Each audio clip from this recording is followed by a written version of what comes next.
Emergency, darkest phase of Indian democracy. 8 जून 1975 की सुबह हाथ में इंडियन एक्सप्रेस पढ़ने के लिए जब न्यूज़पेपर खोला तो अरे ये क्या, एडिटोरियल पेज तो ब्लैंक है। आखिर ऐसा क्यों? दोस्तों, भारत एक लोकतांत्रिक देश है और एक लोकतांत्रिक देश के 4 स्तंभ में से एक माना जाता है प्रेस यानी मीडिया को। लेकिन देश में एक समय ऐसा भी आया जब लोकतंत्र के इसी चौथे स्तंभ की अभिव्यक्ति की स्वतंत्रता को छीन लिया गया और इसके पीछे की वजह थी देश में लगी इमरजेंसी। जी हां, वही इमरजेंसी जिसे भारतीय लोकतंत्र का काला अध्याय कहकर याद किया जाता है। आज हम बात करेंगे कि 1975 में इमरजेंसी लगने के पीछे क्या कारण थे, उस वक्त देश में सिचुएशन कैसी थी, साथ ही ये कि इमरजेंसी को लेकर कॉन्स्टिट्यूशन में क्या कहा गया है और इसके प्रभाव क्या होते हैं। लेकिन सबसे पहले बात करेंगे कि भारत में इमरजेंसी को लगाया क्यों गया और इसकी शुरुआत कैसे हुई। अनाउंसमेंट ऑफ इमरजेंसी 26 जून साल 1975 की सुबह बाकी दिनों की तरह आम नहीं थी। इस दिन सुबह तो हुई थी, लेकिन लोगों की आवाज गुम हो चुकी थी। लोग अंधेरी कोठरी में बंद थे। 25 जून की वो रात बहुत लंबी हो गई थी। 26 जून की सुबह के 3 बज रहे थे। प्रधानमंत्री इंदिरा गांधी, वेस्ट बंगाल के सीएम सिद्धार्थ शंकर रे और कांग्रेस अध्यक्ष देवकांत वर्मा ये फैसला कर रहे थे कि लोगों को आपातकाल का मतलब कैसे समझाना है, क्योंकि इससे 3 घंटे पहले ही देश में इंटरनल इमरजेंसी लगा दी गई थी। एड्रेस ऑफ नेशन यानी राष्ट्र के नाम संदेश की तैयारी हो रही थी और सुबह के 8 बजे हमेशा की तरह जब न्यूज सुनने के लिए लोगों ने रेडियो ऑन किया तो न्यूज एंकर की जगह पीएम इंदिरा गांधी की आवाज सुनाई दी। इंदिरा गांधी ने राष्ट्र के नाम संदेश सुनाया, पहले हिंदी में फिर इंग्लिश में। संदेश में इंदिरा ने कहा कि भाइयों बहनों, राष्ट्रपति जी ने आपातकाल की घोषणा की, लेकिन इससे आम लोगों को डरने की जरूरत नहीं है। Brothers, sisters, the president has declared a state of emergency, but common people need not be afraid of this. पूरा देश ये सुनकर हैरान रह गया था। बीते 8 घंटों में आजाद हिंदुस्तान में बहुत कुछ बदल गया था, लेकिन इमरजेंसी लगाने के पीछे आखिर वजह क्या थी? आइए समझते हैं। What were the reasons for the emergency? सबसे पहले बात करते हैं कुछ पॉलिटिकल रीजंस की। Conflict with the judiciary. Indira Gandhi साल 1971 का इलेक्शन गरीबी हटाओ के नारे के साथ लड़ती और रायबरेली विधानसभा सीट से उन्हें जीत मिलती। इस इलेक्शन में उन्होंने ऑपोजिशन के लीडर राजनारायण को बहुत ही बड़ी संख्या से हराया था। इसी साल दिसंबर में इंडो पाक वॉर में इंडिया को बड़ी जीत हासिल हुई। जीत का सेहरा पीएम इंदिरा गांधी के सर पर गया। इससे इंदिरा गांधी की लोकप्रियता और बढ़ गई। 1972 में मध्य प्रदेश, महाराष्ट्र, राजस्थान और कर्नाटक में विधानसभा चुनाव हुए। इंदिरा गांधी ने बिहार, पंजाब और हरियाणा की विधानसभा को समय से पहले भंग कर दिया और इन राज्यों में भी चुनाव कराने का ऐलान कर दिया। इन सभी राज्यों में इंदिरा की कांग्रेस को जीत मिली। साल 1972 में तमिलनाडु को छोड़कर पूरे भारत पर इंदिरा की कांग्रेस का ही रूल था और इसके साथ शुरू हुआ इंदिरा का राज। इंदिरा सब कुछ धीरे धीरे चेंज कर रही है। इंदिरा इस वक्त काफी ज्यादा पॉपुलर हो गई। अपनी पॉपुलैरिटी को बनाते हुए उन्होंने 2 बड़े फैसले लिए। एक था प्रीवी पर्स का खात्मा और दूसरा बैंक्स का नेशनलाइजेशन। हालांकि उनके इन फैसलों से एक बड़ा वर्ग असहमत था। इन फैसलों को सुप्रीम कोर्ट में चैलेंज किया गया और सुप्रीम कोर्ट ने अपनी सुनवाई में पीएम इंदिरा गांधी के इन दोनों ही फैसलों को खारिज कर दिया। पीएम इंदिरा सुप्रीम कोर्ट के इस जजमेंट से बिल्कुल खुश नहीं थी। इसके बाद उन्होंने इस जुडिशियल ऑब्स्टिकल को हटाने के लिए कॉन्स्टिट्यूशनल अमेंडमेंट का रास्ता अपनाया। वो कॉन्स्टिट्यूशन में 24th और 25th अमेंडमेंट लेकर आए। 5 नवंबर 1971 को 24th अमेंडमेंट लाया गया, जिसमें कहा गया कि संसद कॉन्स्टिट्यूशन के किसी भी पार्ट में चेंजेस ला सकती है और 1972 के अप्रैल में 25th अमेंडमेंट लाया गया। इसके तहत प्रॉपर्टी के फंडामेंटल राइट्स को कर्टेल किया गया और कहा गया कि पब्लिक यूज के लिए अगर प्राइवेट प्रॉपर्टी को जब्त किया जाता है तो कॉम्पेंसेशन का अमाउंट सरकार ही तय करेगी। उसमें कोर्ट्स किसी भी तरह का इंटरफेरेंस नहीं कर सकती। इन अमेंडमेंट्स को भी सुप्रीम कोर्ट में चैलेंज किया गया और लैंडमार्क केस केशवानंद भारती में कोर्ट ने अपना जजमेंट सुनाया। इसके बाद कोर्ट की पावर्स वापस से रिस्टोर हो चुकी थी और कहीं न कहीं इंदिरा गांधी का जुडिशरी से टसल बढ़ता जा रहा था। Movement in Gujarat and Bihar. इसके अलावा दोस्तों, इंदिरा जिन वादों की वजह से पीएम बनी थी उन्हें वो कहीं न कहीं पूरा नहीं कर पा रही थी। देश में गरीबी बढ़ती जा रही थी, करप्शन, महंगाई, जमाखोरी अपने चरम पर थी। कई राज्यों में सूखा पड़ गया था, उनमें से ही एक राज्य गुजरात था। ऐसे हालातों में लोगों में सरकार के खिलाफ गुस्सा बढ़ता जा रहा था और ये गुस्सा फूटा 20 नवंबर 1973 को, जब एलडी इंजीनियरिंग कॉलेज अहमदाबाद के स्टूडेंट्स ने प्रोटेस्ट शुरू कर दिया। स्टूडेंट्स ने बढ़े हुए खाने के रेट्स के खिलाफ विरोध प्रदर्शन करना शुरू किया। उधर बिहार में नारा गूंजा, गुजरात की जीत हमारी है, अब बिहार की बारी है।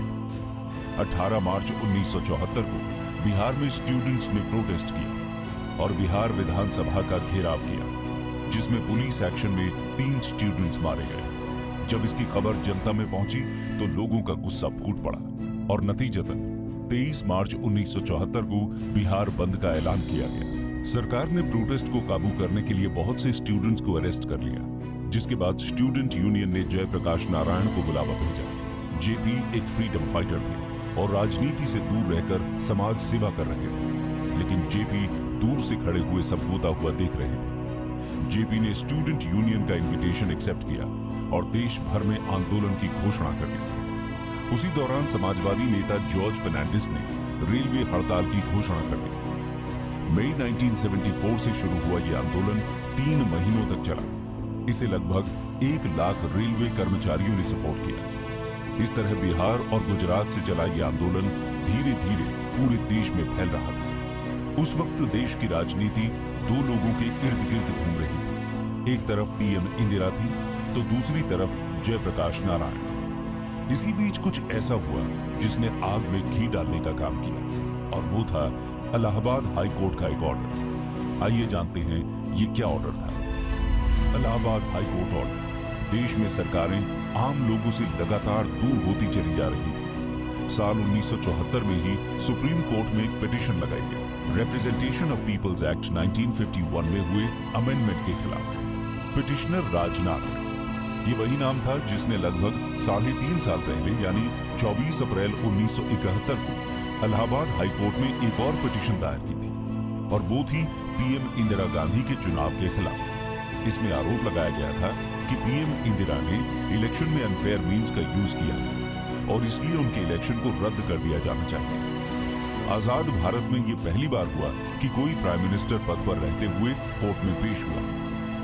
22 जून 1975 को इलाहाबाद हाई कोर्ट जज जगमोहन लाल सिन्हा ने इंदिरा गांधी का इलेक्शन कैंसिल कर दिया और उनके अगले 6 साल तक चुनाव लड़ने पर रोक लगा दी। मार्च 1971 के इलेक्शन में करप्शन के आरोप में इलाहाबाद हाई कोर्ट के इस फैसले ने भारत की राजनीति में गर्माहट पैदा कर दी। इसके बाद मामला सुप्रीम कोर्ट गया। 24 जून 1975 यानी इमरजेंसी से एक दिन पहले सुप्रीम कोर्ट के जज जस्टिस अय्यर ने अपना फैसला सुनाया। सुप्रीम कोर्ट ने इलाहाबाद हाई कोर्ट के इलेक्शन कैंसिल करने के फैसले को सही बताया, लेकिन इंदिरा को प्राइम मिनिस्टर बने रहने की छूट दी। वो लोकसभा में तो जा सकती थी, लेकिन वहां वोट नहीं कर सकती थी और ये इमरजेंसी के जस्ट 2 दिन पहले हुआ था। उधर जेपी आंदोलन धीरे धीरे पूरे देश में तेज हो गया था। कोर्ट की जजमेंट के बाद इसके और ज्यादा उग्र होने के आसार साफ नजर आ रहे थे। इस आंदोलन को सफल बनाने के लिए ऑपोजिशन ने अपनी पूरी ताकत झोंक दी थी। 25 जून को जेपी ने दिल्ली के रामलीला मैदान से ऐलान कर दिया कि अगर इंदिरा अपना पद नहीं छोड़ती है तो पूरे देश में आंदोलन किया जाएगा। इस दौरान इस रैली में पूरा विपक्ष शामिल हुआ था। रामलीला मैदान में 5 लाख लोगों का हुजूम जेपी का भाषण सुनने के लिए आया था। चारों ओर चेहरे ही चेहरे थे, भीड़ ही भीड़ थी। जेपी ने यहीं से नारा दिया, सिंहासन खाली करो, देखो जनता आती है। इंदिरा को डर था कि जयप्रकाश के आह्वान पर सेना तख्ता पलट न कर दे, जिसके बाद इंदिरा गांधी ने इंटरनल डिस्टर्बेंस को देखते हुए अपने कंसल्टेंट से सलाह ली और देश में 25 जून की आधी रात को नेशनल इमरजेंसी लगा दी। लेकिन इन सबसे अलग इंदिरा गांधी ने इसके पीछे कुछ और ही वजह बताई। आइए देखते हैं वो क्या है। Indira Gandhi mention 3 reasons for the emergency in 1975। 1975 में इमरजेंसी के लिए इंदिरा गांधी ने 3 वजह बताई। इंडियन एक्सप्रेस की एक रिपोर्ट के मुताबिक इंदिरा गांधी सरकार द्वारा बताया गया कि भारत में 21 मंथ तक चलने वाली इस इमरजेंसी का मेन मोटिव देश में फैले इनर टर्मोइल यानी आंतरिक अशांति को कंट्रोल करना था। इसलिए देश भर में कॉन्स्टिट्यूशनल राइट्स को सस्पेंड किया गया। फ्रीडम ऑफ स्पीच और फ्रीडम ऑफ प्रेस पर रोक लगाई गई। इंदिरा गांधी ने अपने संबोधन में 3 वजहों का जिक्र किया था और इमरजेंसी को सही बताया था। पहली वजह देते हुए उन्होंने कहा, देश में जयप्रकाश नारायण द्वारा शुरू किए गए आंदोलन की वजह से भारत की सुरक्षा और लोकतंत्र खतरे में है। दूसरी वजह देते हुए उन्होंने कहा कि मेरे विचार हैं कि देश में तेजी से economic development, backward classes, under privileged के विकास की जरूरत है। और तीसरी वजह बताते हुए इंदिरा गांधी ने यह कहा कि विदेशों से आने वाली शक्तियां भारत को अनस्टेबल और वीक कर सकती हैं। दोस्तों, हम आपको बता दें कि इंदिरा गांधी जिस जयप्रकाश नारायण को देश के लिए खतरा बता रही थी, ये वही जयप्रकाश नारायण थे जिन्हें कभी देश के पहले प्रधानमंत्री जवाहरलाल नेहरू उप प्रधानमंत्री बनाना चाहते थे। और ये वही जयप्रकाश नारायण थे जो कभी इंदिरा गांधी को मेरी प्यारी इंदु कहकर सलाह दिया करते थे। ये वही जयप्रकाश नारायण थे जिन्होंने कभी कुर्सी के लिए राजनीति नहीं की। और ये वही जयप्रकाश नारायण थे जो इस वक्त देश के सबसे बड़े नेता थे। दोस्तों, इमरजेंसी हिंदुस्तान के लोकतंत्र पर लगा सबसे काला गहरा धब्बा है। इस इमरजेंसी के पीछे की असली वजह कौन रहा? इंदिरा गांधी, जयप्रकाश नारायण या कोई और भी? पूरी कहानी सुनने के बाद आप ये अच्छी तरह समझ सकते हैं। अब हम बात करेंगे इंदिरा गांधी ने कॉन्स्टिट्यूशन के कौन से आर्टिकल का यूज करके देश में नेशनल इमरजेंसी लगाई थी। Emergency provisions of the constitution of India. PM Indira Gandhi ने कॉन्स्टिट्यूशन के आर्टिकल 352 के अंडर देश में इंटरनल इमरजेंसी लागू की थी।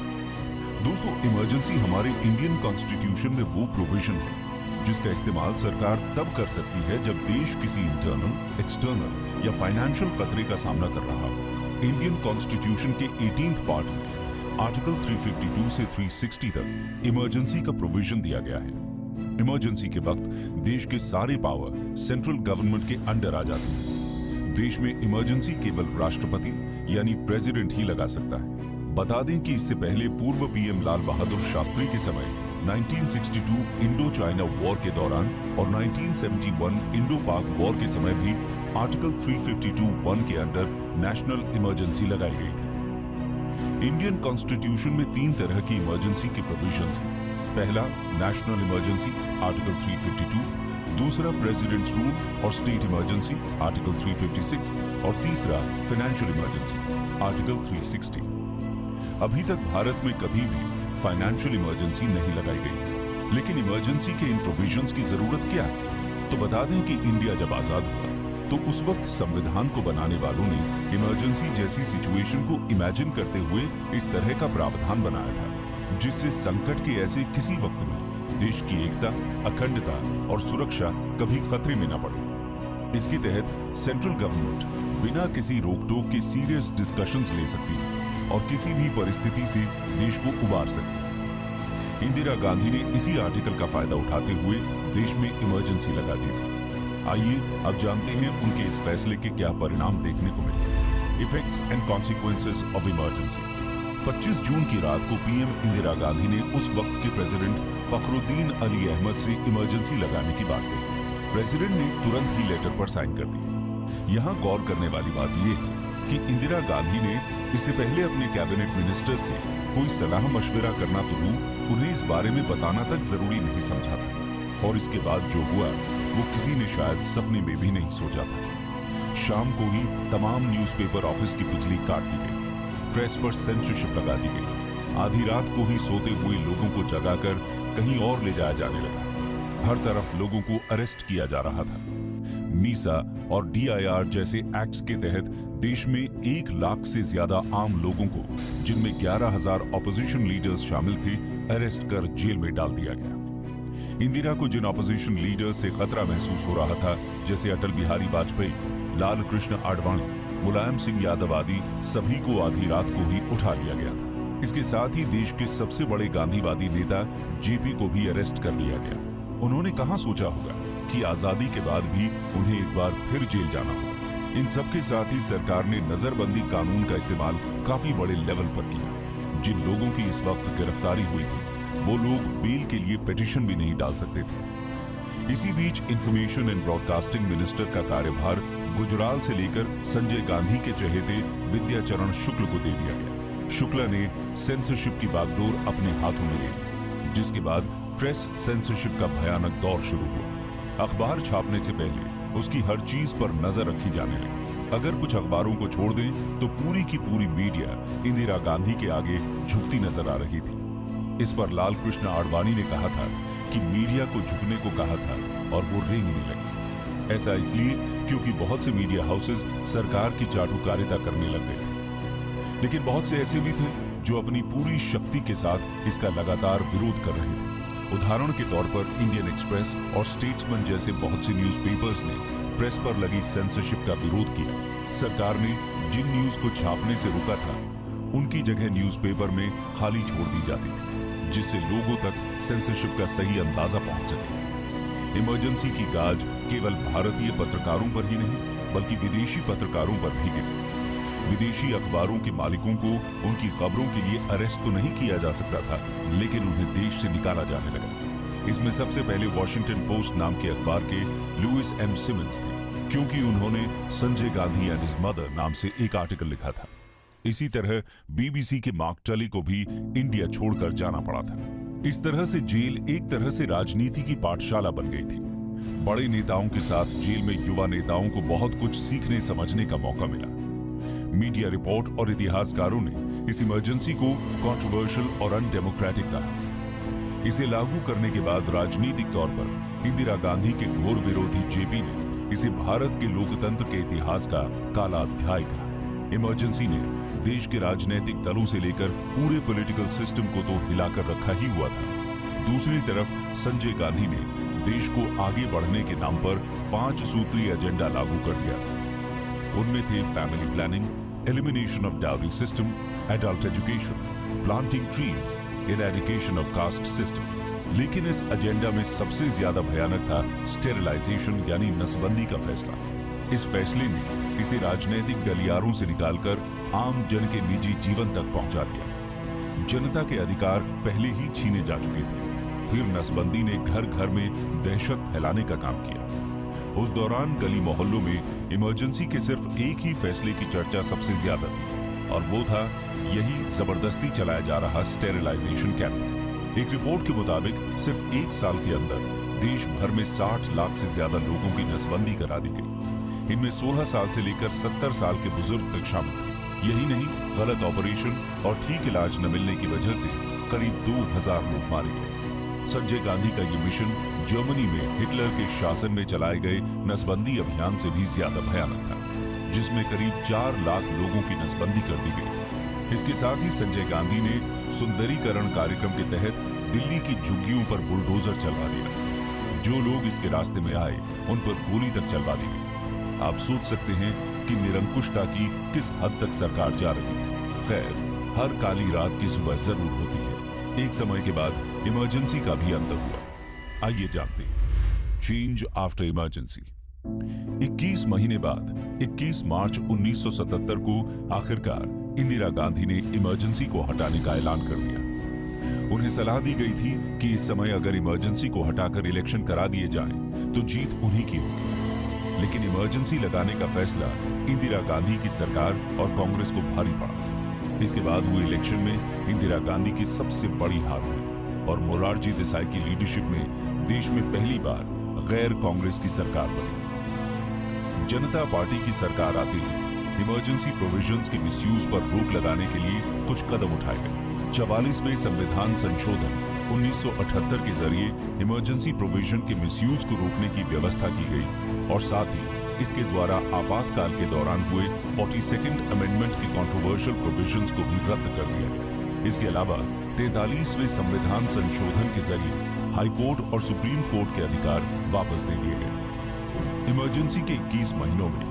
इंदिरा गांधी बेहद ताकतवर सत्ताधारी बनी रही, लेकिन इसके खिलाफ उठी आवाज ने जल्द ही अधिनायकवाद के गुरूर को तोड़कर रख दिया। इमरजेंसी ने देश को एक बहुत बड़ा बदलाव ये भी दिया कि इमरजेंसी के बाद ही देश में पहली बार गैर कांग्रेस सरकार बनी।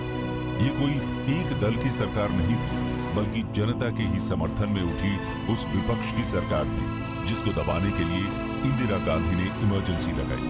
कहीं न कहीं भारतीय लोकतंत्र इमरजेंसी के बाद और मजबूत बनकर खड़ा हुआ था। कंक्लूजन, राजनीतिक तौर पर देखें तो इमरजेंसी का ये एपिसोड सबको ये सबक देता है कि चाहे आप कितने भी पॉपुलर हो जाएं, अगर आप जनता की उम्मीदों पर खरे नहीं उतरते तो आपका हर दांव उल्टा पड़ जाता है। लोकतंत्र में जनता की इसी शक्ति को राजनेता हमेशा याद रखते हैं। इसके अलावा इमरजेंसी के विरोध में मीडिया का योगदान भी हमेशा याद रखा जाता है। इमरजेंसी के काले अंधकार के हटने के बाद भारतीय राजनीति और ज्यादा परिपक्व होती